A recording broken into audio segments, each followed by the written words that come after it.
The summer I was 10.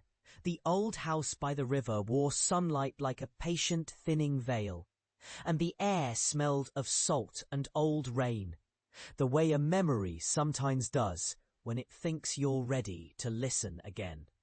The shutters tapped a quiet rhythm on the sill, and the floorboards sighed with the weight of years, as if the house itself were always on the cusp of a sob.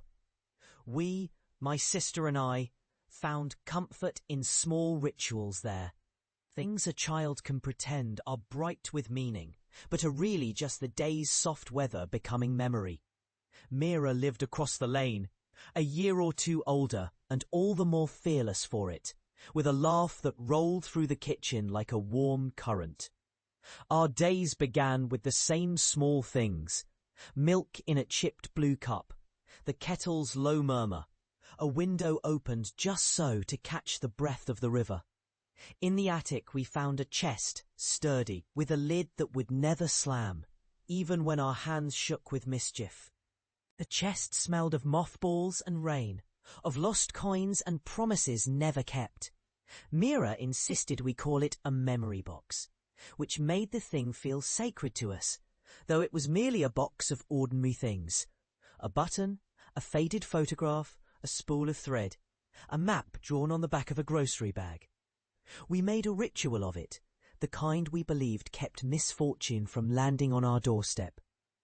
Each evening, after the house sighed and settled as if it had dreamt something, we drew near the memory box and whispered names into its lid, names of people we loved, of people we feared, of those who would not fill our summers with laughter forever. We pressed our palms to the lid, as if to press our luck, and Mira would tell me to listen for a sound behind the walls, something that would tell us the house heard us and cared.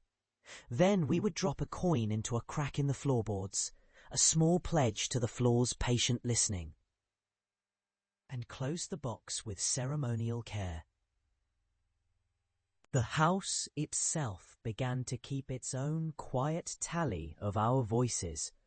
At night, when the river's voice grew wild with wind, the hall would give a soft creak as though a distant ship were passing beneath the floor. A door would appear where there had been none in the daylight's eye. A draught would cross the attic like a visitor who never paid for the tea and never left. We would tell ourselves these signs were the house's way of acknowledging our trust. Nothing more than the way a dog wags at the child who feeds it bread crusts. Nothing more than a kindly appetite for companionship. Then the storm came. The summer's brightness broke into glass and heat. Rain fell in sheets that hammered on the roof's old bones. Mira and I stood in the attic with our noses against the cold window, counting the lightning's bright teeth, forgetting the years we'd already lined up like bricks behind us. The attic stairs groaned as if something heavy pressed from above, and the house seemed to lean toward us, listening. When the thunder finally rolled away like a tired animal, and the river's breath returned to the town, Mira did not come downstairs with me, nor did she come the next day, nor the day after. The memory box remained open on the attic floor, its lid twisted slightly, as if someone had pressed too hard against it with a feverish hand. I searched for her with a stubborn gentleness, the kind a mother might use to coax a child to sleep, for fear the night would swallow them whole.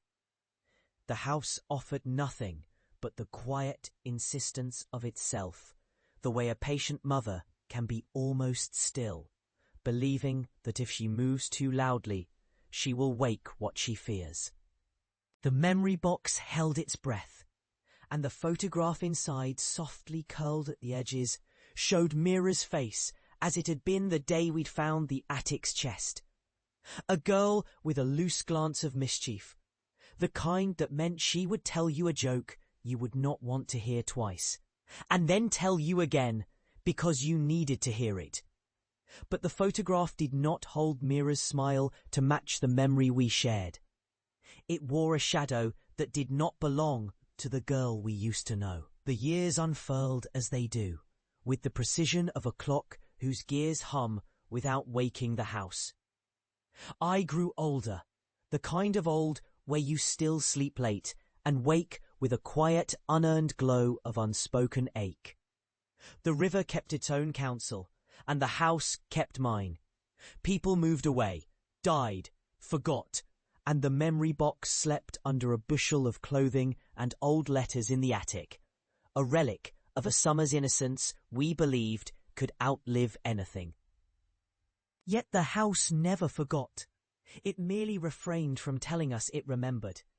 Its walls wore a paler shade of light in winter, as if they saved a memory for the cold, a glow that did not belong to the sun, but to something else, older and more patient.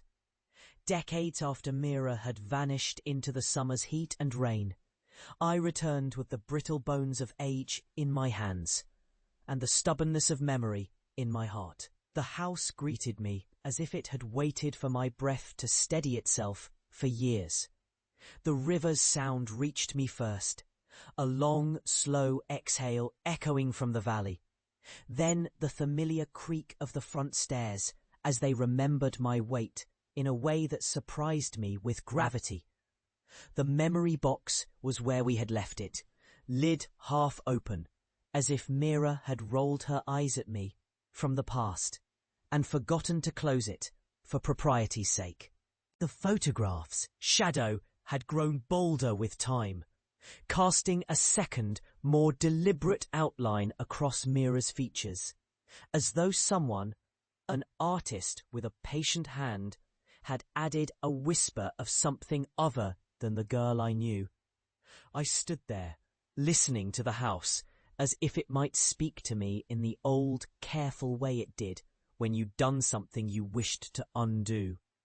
The attic's air had shifted, cooler somehow, carrying the scent of rain that never quite fell there. There, in the chest's glow, lay a small antique key I did not remember ever seeing, its brass surface dulled with the fingerprints of ages. The chest itself seemed to tilt toward me, inviting me to believe that perhaps the memory box had never contained merely relics of the past, but a map to the past's own heart. With a tremor in my hands, I turned the key, and the memory box's bottom, which had always been solid as a drum when we opened it, gave way to a second, smaller compartment. A hidden drawer I did not know was there. Inside lay a folded sheet of parchment, yellowed and fragile as a leaf. And upon it, in Mira's handwriting, I would have sworn I recognized, even after all these years, a message addressed to me, dated the summer of the storm. You will forget me.